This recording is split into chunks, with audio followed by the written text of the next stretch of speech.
Hi there. Today we're gonna talk about fennel, how to let it go to seed. Usually we select the biggest one.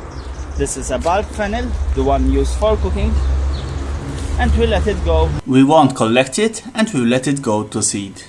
As you can see here, there are a lot of flowers, and these will transform themselves into seeds.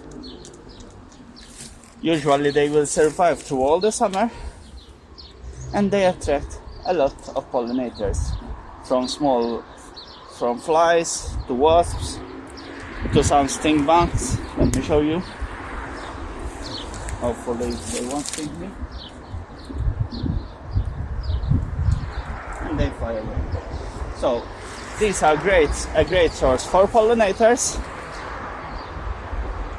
and when the seed grows, you can keep some seeds to yourself. For example, this will be from a bulb fennel, so they will. When next year I can sow some bulb fennel from seeds. The seeds can be also used as an herb on our plates. On some roasted potato, they will do great, and also on other recipes.